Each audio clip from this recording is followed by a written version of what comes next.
Hi, I'm Shelby. I'm currently in California, so it's still a little bit daylight for me here, but I just wanted to say I'm really excited to be presenting with both Jessica and Emily, both really great educators that I would put on my rock star list. So thank you for having me on tonight.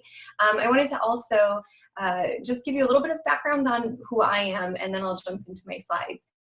So I have taught in charter schools, private schools, public schools, schools with underserved populations, and schools that are in very interesting and different situations. Like right now I'm in Silicon Valley, but I'm in a school district that doesn't get a lot of funding and support, which is sort of opposite of what you would expect. So I feel like I can bring a bit of different perspective on multiple different schooling situations. Although Jessica has me on the teacher-led school. I've never been in one of those. I'll have to try it. I'm going to go ahead and share my screen now and give you some tips on how to kind of get started. So as I'm thinking about there we go. As I'm thinking about teacher leadership, one of the questions that I think often is, how do you know where to begin? So I'm going to give you some advice on how to get messy in leadership. And I like to call it messy and delicious work because it is amazing, but you have to be willing to kind of dig in and get started. The first tip is to build relationships. As a starting out teacher, or just as a teacher who's new to a district, go ahead and check in with people, build relationships, even with the people that you may not normally see yourself gravitating towards. Really build those relationships out for yourself. And then the second is to just watch, ask questions, learn the ins and outs of the district, learn the ins and outs of your school, learn the ins and outs of your state, if that's new for you. I moved from Wisconsin to California about 3 years ago, and I had to relearn our system here and really understand, what was happening. The third step is to co-volunteer. Pick something small or medium, right? My first example of getting involved in a school was teaching a dance to the students who were doing the school musical. And I shared it with another teacher, again, pulling on the relationships that I had built before. And I wasn't doing the whole musical. I was supporting another teacher in her endeavor of doing the whole school musical. And I was just offering to help a little bit. And that helped me to get connected with even more parents. It further solidified the relationships that I did have. I was a kindergarten teacher at the time teaching fourth graders, so I got to know some of the older students. So something that you can commit to that's not too big, but still gets the ball rolling for you. The fourth step is just to go big into your own interests. Find, if literacy is your thing, join the literacy curriculum committee. If designing report cards is your thing, jump in there. If technology is your interest, share some technology with your fellow educators at lunchtime. Do whatever it is that interests you, but do it with your whole self and really get going in a way that shows other people just how excited you are about it. Step 5 is to stop again and look around. Go outside, learn, go to an ed camp, go to a conference, read a book that's not about education, but about leadership of any type. Or, I'm currently doing the graduate program at Mount Holyoke, and that is teaching me so much about leadership. And then encourage yourself to lead by example. Find a way to take what you're doing and just practice it yourself without bringing anyone else into the fold yet. Get comfortable by yourself, get comfortable by yourself as a leader and as somebody who's leading by example without quite getting everybody else worked into things yet. And then the last step is to go big. Get into what students need this time, not necessarily into your interest. Because if you're going into what the students need, you will find that you're always going to end up on the right side of the situation, and that it's not going to be about yourself. So get going first on yourself and then switch your focus to the kids.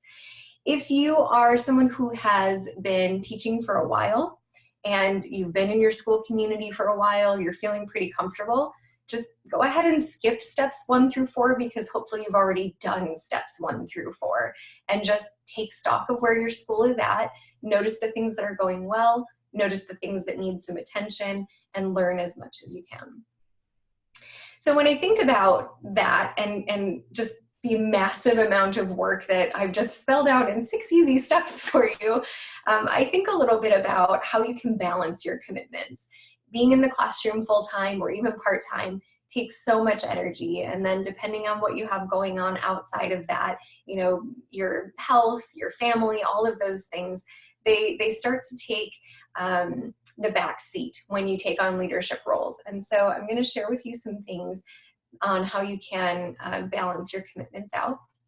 So think about how you can incorporate other people into sharing the load. Again, if you're focused on the students, it will help other people want to join you versus just focusing on something that you love. So find other people who are also interested in helping the students along, which is hopefully many, if not all of your coworkers, and get them excited and interested and share the load.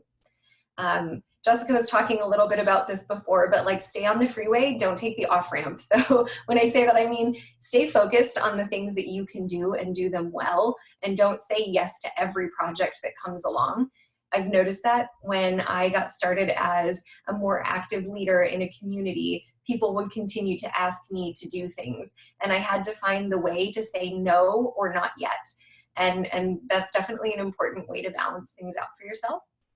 And then give yourself permission to step away from school or from the project that you're working on. And I mean that in every sense. So when you're on a weekend, take the weekend. If you are, you know, during your summer vacation, if you want to work on the project, great. But if you don't, feel free to step away from it. And then also know that the strongest leaders are the ones who can get the project going or get your initiative or the change moving. And then they do take a back seat. They let other people step up and take their turn in the leadership role. And so giving yourself permission to step away not only is healthy for you, it can also be healthier for whatever initiative or project you've got. Also, some things to know yourself. I love that Jessica was saying before to know your strengths, but I also want to just suggest to know your Achilles heel. Know what it is that is, you know, that when you go home at the end of the day, or, you know, you're tucking yourself in at night, that one thing that you just kind of beat yourself up about, figure out what that is and find ways around it. For me, it's always dinner prep. So I make dinner prep and getting food in my house that's healthy that I want to eat. I make it easier. So like Walmart now has a grocery pickup option, or, you know, if you have food delivery services that you can do. I make dinners ahead of time, put them in the freezer.